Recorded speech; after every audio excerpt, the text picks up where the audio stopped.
So, bali, share screen ko lang muna. Kita niyo yung screen ko? Nag-loading pa. Ayan, okay na. Then, ang mangyayari is, ngayon, take up lang tayo. May naka-assign sa inyo na, na chapter which is i-explain nyo ngayon.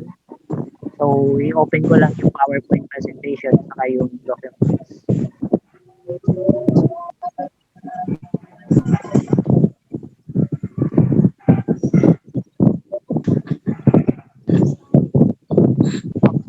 Oh, Naka-full screen ba dyan sa inyo? Hindi.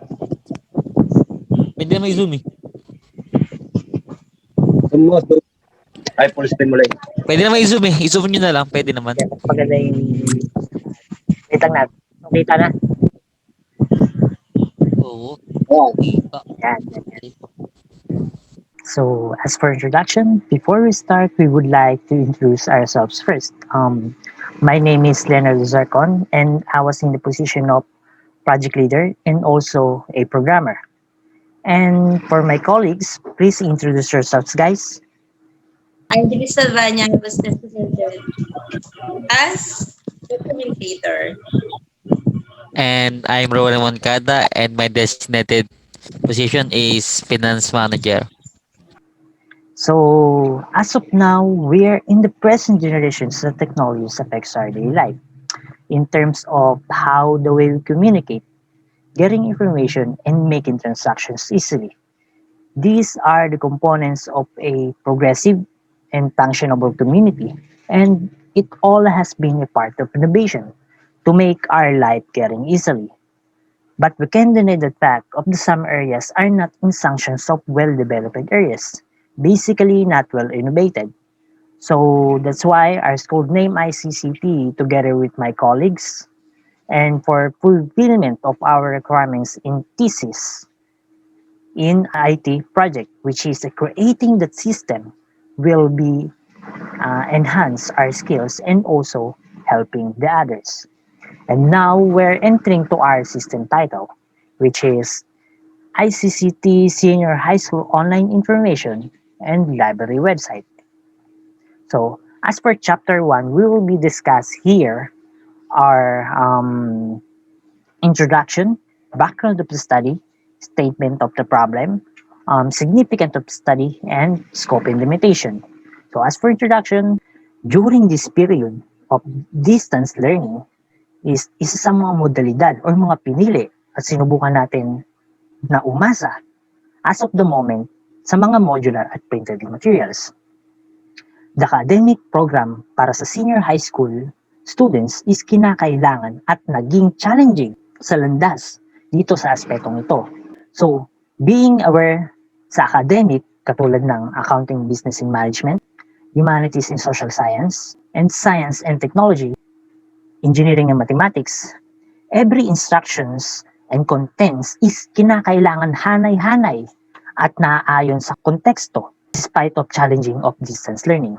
So in non-physical separation of the usual classroom setup before, it delivers us now to more independent learning strategies for the students in facilitating the lessons and lectures, workbooks, textbooks are hand through online accessibility to help or para makatulong. So, good thing about seeking the effective and alternative is through online modules are presented as a brief or maikli at mas pinadali sa pamamagitan ng paggamit ng network accessibility as a materials for the students to follow their own pace.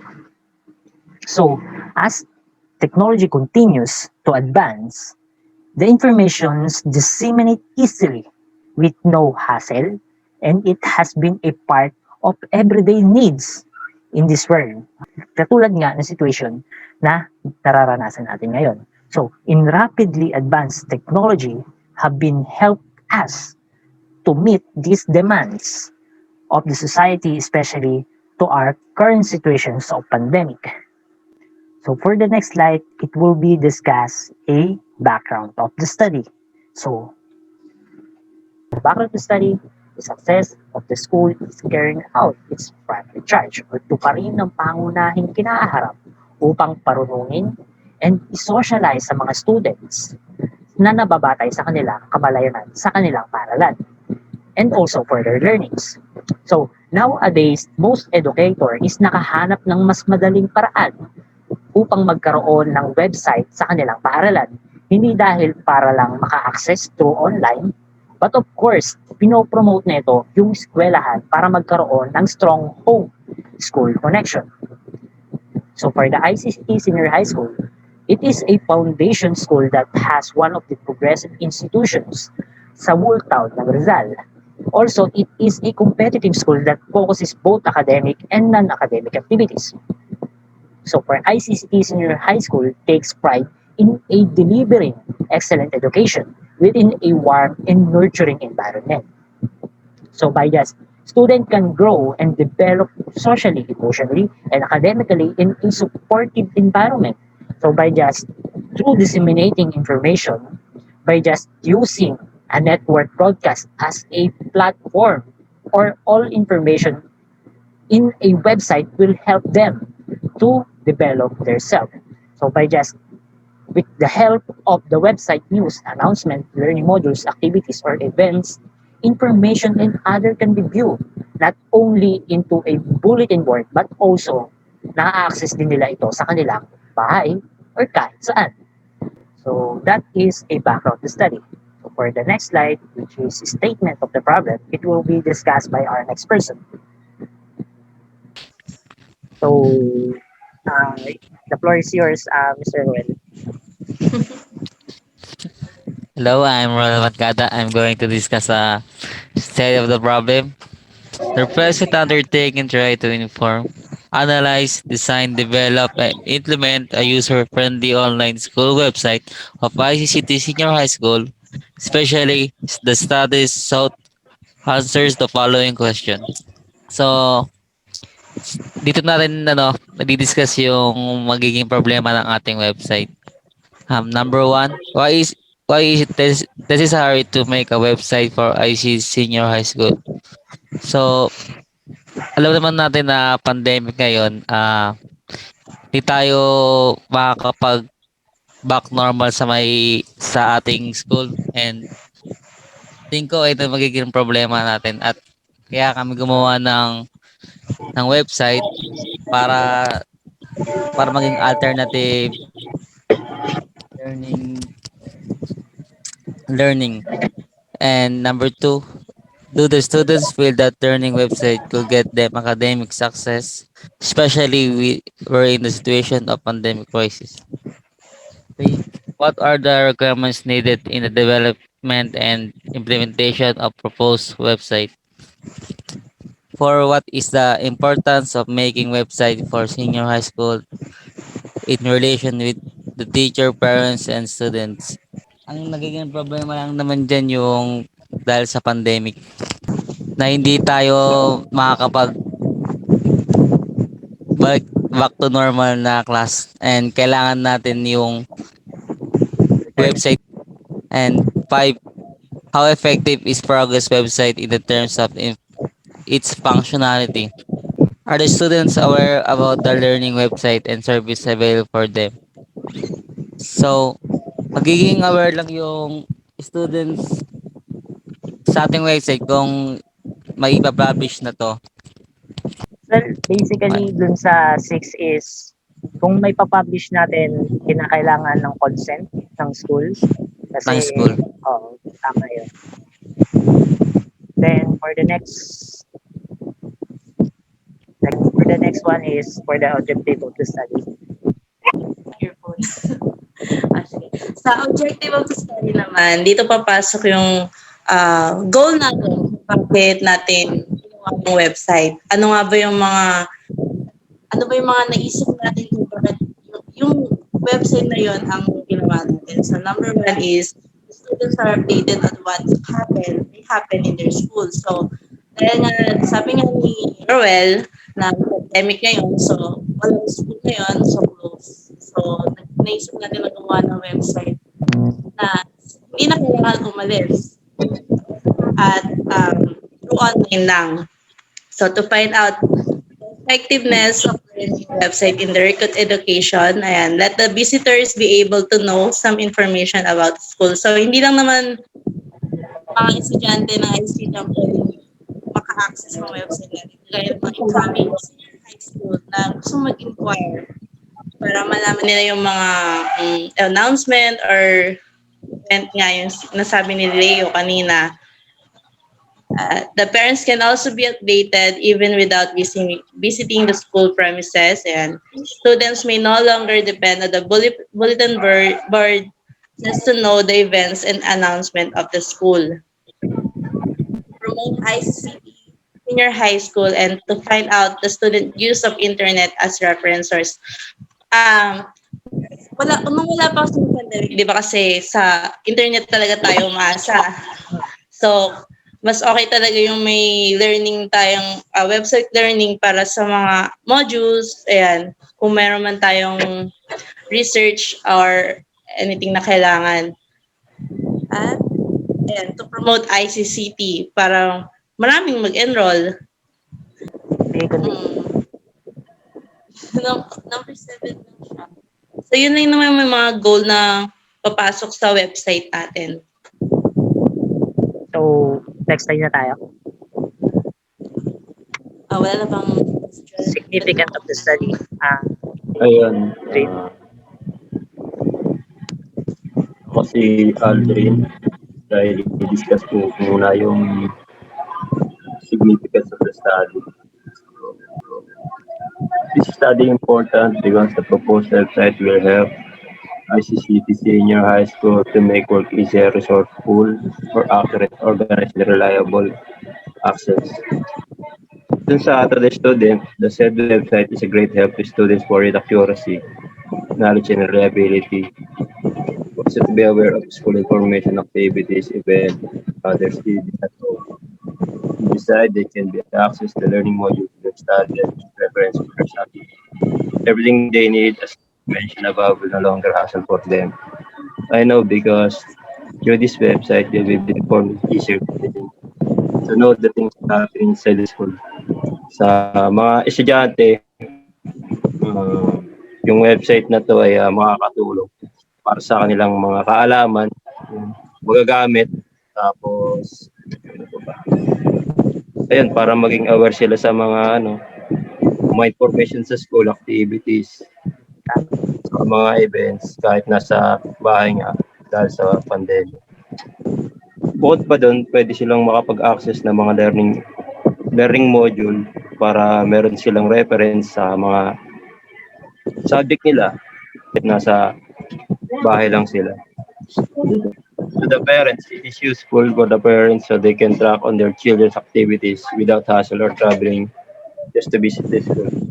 Ayun, meron ding benefit to para sa mga parents kasi magagamit nila yung website para makita nila yung mga activity na ginagawa ng mga nila, mga anak, na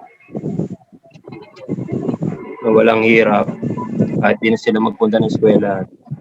Malalaman nila yung mga status kung ano yung mga natapos para updated sila sa mga ginagawa ng mga estudyante. Tapos yung to the school faculty and staff, it would be a great help to the school, especially through disseminating information announcement in the others. Study further offered future school principal and school boards historical data upon which to the base their decision and deliberate on the future policies possible adoption. Also, it promotes the school productivity in terms of academic studies. Para sa school naman, tsaka sa mga staff, faculty, makakatulong ito yung mga data na nakapaloob dun sa website, pwede nila yun magamit sa mga susunod pang pasukan, at saka pwede rin itong ma-promote sa mga productivity in terms academic. Ayun, yung mga napapaloob dun sa my website, So, pwede pa siyang magamit in the future o mas madagdagan pa or mas ma-enhance pa. Ayun lang. okay. Yung idea. Okay, next slide ko na. So, for project Medyo scope malabo. and limitation is since wala si SI Tono, maybe later na lang natin ito i-discuss. For the project scope and limitation, I'm Jeffrey Saitono as a researcher.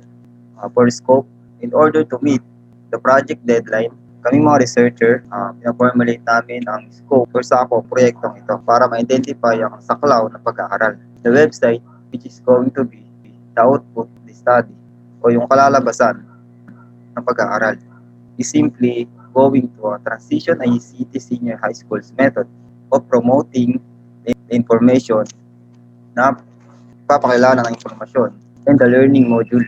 Information and handling data to a computerized one such as allowing students, parents, visitors na makita yung mga informasyon ng institusyon, recording all the necessary o nakapaloob dito lahat ng kinakailangang informasyon with regard from the students, also their lessons. Allowing parents and students, pwedeng maka-access parents and students natin anytime na gusto yun. And providing features that make the school part of a member's daily pack like school event and school announcement. Sa limitation naman, making the website o sa pagbuo ng website, limitation should be under student plan for the research process. Bakit nga ba mahalagang naiintindihan at panado relations paggawa ng research? Dahil kung minsan hindi na nagiging akma ang nakukuha nating informasyon sa ating pag-aaral. So kung alam at planado natin ang limitations ng research, magiging maliwanag ang hakbang during or after research process. Information and functions are included in the website are as follows. The website is exclusively administrators lamang and only the admin authorized na mag-edit ng data and do some changes in the website. So, for the overview ng nagawa natin ngayon is the blank, nag-explain tayo ng mga part natin. Not just also to have a backup file in case man na hindi tayo magkaroon ng actual. So, this video will be as a proof of our discussion para na rin maging okay yung outcome natin. Aside from also training na rin natin to kung magpe-present tayo in actual. So, for the chapter 3 is naran ko na rin yan. The next chapter 4. So, this slide will be our next topic. So, ngayon, Janice is mag-a-assign tayo ng chapter natin. Start tayo sa chapter 3, the next slide, for our next slide. So, this is Chapter risk 3 na. analysis, O, dire-diretso na yan. risk analysis. So, may slide 1, slide 2, then cost analysis. So, I guess siguro, pag-i-end up na tayo. Okay lang. Bukas ah. So for our closing, once again, I'm Leonard Zarcon and I was position of project leader and also a program. And now signing.